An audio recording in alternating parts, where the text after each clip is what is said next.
What if the person sitting next to you at a party, laughing, joking, drink in hand, was actually carrying a wound so deep it reshaped how they saw love entirely? What if their smile was actually a wall? And what if an innocent question cracked it wide open? Tonight, five friends sit down for what will be a simple Friday night out.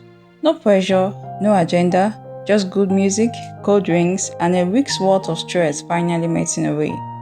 But before the night is over, one conversation will force every single one of them and you to ask a question most people spend their whole lives avoiding. Should you even get married at all? It's Friday evening, the kind of Friday that Lagos, Abuja, or any other busy city in the world manufactures at the end of a brutal week. Tunde, Emeka, Nkechi, Helen, and Steph have been friends long enough to skip the formalities. They don't need a reason to link up, they just do. Tonight is a resource center at the outskirts of the city. Soft lighting, good music drifting from somewhere inside, the kind of place that makes you feel like life isn't so bad at all. They found a spot, ordered their drinks, and settled in. Steph is practically glowing. She's been holding on to something all week, a piece of news too good to keep to herself any longer. She leans forward, eyes bright, voice barely containing the excitement behind it.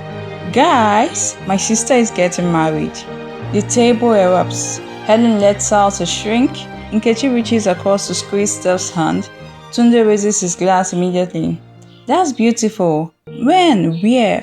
What are we wearing? But then, something odd. Emeka, sitting at the far end of the table, doesn't move. He doesn't smile.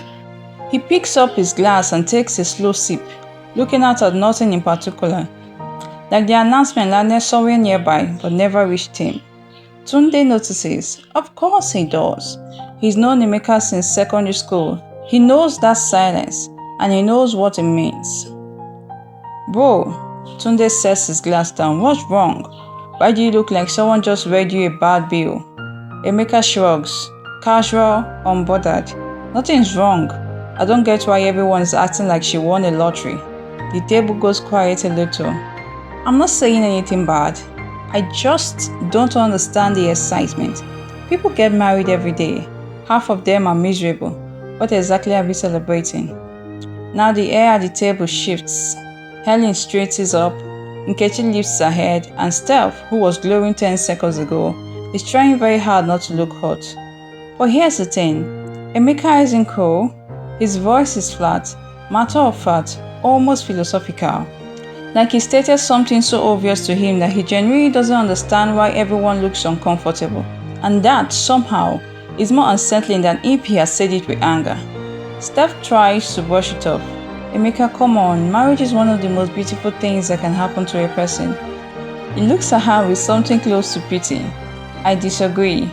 I believe marriage is a necessary evil, something society pressures you into, and I decided a long time ago that I wasn't going to get caught in that web. Helen can't let it go. She leans forward, something protective rising in her voice. You know what, Emeka? Keep talking like that. Keep telling yourself that story. And then one day, and I promise you this, you'll be in your 50s, and you will look around and realize there's absolutely no one there. She lets that sit for a moment. And you want to know the worst part. It won't be because no one loved you. It will be because you pushed every single person away before they had the chance. Emeka doesn't flinch. I'm fine with that.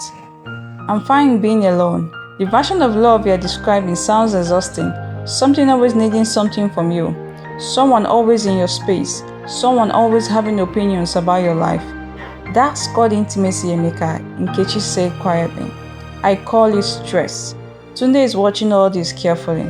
He's been quiet since his first question, but now he speaks. And when he does, he doesn't raise his voice. He lowers it. Bro, I feel like there's something you're not telling us. Emeka's jaw tightens, just slightly, almost imperceptibly. But Tunde catches it. There's more to this than a philosophy, isn't there? Long pause. The music from inside the resort keeps playing. Someone at another table laughs at something. The world keeps moving forward, but at this table, everyone is holding their breath. Finally, Emeka exhales. Why would I spend my energy trying to build something my parents destroyed completely? There it is. The words drop onto the table like something heavy and long suppressed. Nobody responds immediately. Because what do you say to that? In those 8 seconds of silence, you understand everything. The flatness in his voice, the shrug at Steph's news, the careful, almost academic way he talks about marriage, like it's a concept to be analyzed, not an experience to be felt. He doesn't wake up one day and decide to be cynical about love. He watched something he was supposed to trust. The first love story he ever witnessed collapse. Loudly, probably, painfully, definitely. And in that collapse, somewhere between arguments he wasn't supposed to hear, and dinner that grew quieter, and a house that stopped feeling like a home, a child made a decision. I will never let this happen to me. Helly's expression softens. Emeka, you are not your father. I know that. Do you? Because now you're letting his failure write the script of your entire life. I'm not letting anything write my script. I'm writing it. That's the whole point. But you're writing it in reaction to him. That's not freedom. That's still him controlling you, just from a distance. Emeka opens his mouth, closes it. For the first time in this conversation, he doesn't have an immediate answer. Nkechi leans in gently, her voice careful. Can I ask something? If your parents had been happy, if what you grew up watching was love that work, do you think you feel the same way right now? The question hangs there. Emeka stares at his glass. He doesn't answer, which is of course his own kind of answer. But then something shifts. Because Helen, who moments ago was defending marriage with fire, goes quiet. And the silence that comes from her feels different from Emeka's silence. His silence is guarded. Hers is searching. Like something in this conversation just touched her too. You know, she says slowly, I've always said I wanted a family, a husband, children, the whole picture. She pauses. But if I'm being honest with myself right now, I've never really stopped to ask why. Like, really why? Is it because I genuinely want it? Or is it because that's just what we are supposed to want? The table stares at her. I'm not saying Emeka is right, she clarifies quickly. I still believe in marriage. I still want that life. But his question, what is actually the point of it? I don't know if I've ever answered that question for myself. Not really. And suddenly, the conversation transforms. It's no longer Emeka versus everyone else. It's 5 people, young, ambitious, carrying their own invisible luggage, suddenly looking at one of the biggest decisions of their lives from a completely different angle. That's when Nkechi asks the question. Quietly, genuinely, not to challenge anyone, not to win an argument, but because she actually wants to know, what is even the benefit of marriage? Why should anyone get married? And that question, that simple, honest question, splits the night open, because it doesn't have a simple answer. Think about it. We live in a world where people will spend years researching a career choice, months comparing phones, weeks planning the vacation, and then walk into the most consequential relationship of their lives with nothing more than feelings and a vague idea of what it's supposed to look like. Although there are seminars and teachings about marriage, but we don't actually attend. We don't pay attention to the teachings about marriage, we just blindly walk into it. Instead, we grow up watching versions of it, some beautiful, some broken, and we either chase the ideal or run from the failure. Emeka ran, and he's been calling it strength. But here's what the research, the psychology, and the thousands of years of human experience all point to. Marriage, at its core, isn't about romance. Romance is the opening chapter. Marriage is the whole book. It's about building a witness to your life, someone who sees you fully, your ambition, your fear, your 3 a.m. anxiety, and your 7 a.m. hope, and chooses to stay. It's about legacy, not just biological children, but the family you create, the home you build, the value you pass down like something precious and end. It's about resilience, 2 people who have decided that the world is harder alone, and whatever comes, job loss, grief, failure, sickness, they face it together. Not perfectly, not without conflict, but together. It's about growth, because there is no mirror like an intimate relationship. Your partner will reflect back to you every unhealed wound, every unconscious pattern, everything you've been running from. And the work of marriage is the work of becoming more whole. And yes, it is also about joy, about laughing at the same things, about having someone who knows exactly how you take your tea and what you mean when you go quiet, about being known, completely and not being alone in it. Is it easy? Absolutely not. But the answer to watching love fail is not to never love. The answer is to understand what love actually requires and then decide with your full self whether you're willing to do that work. Emeka's parents failed on marriage. That is your story. His story hasn't been written yet. The result is quieter now. The night has deepened around them. Tunde refills his glass slowly. Nobody is rushing to leave.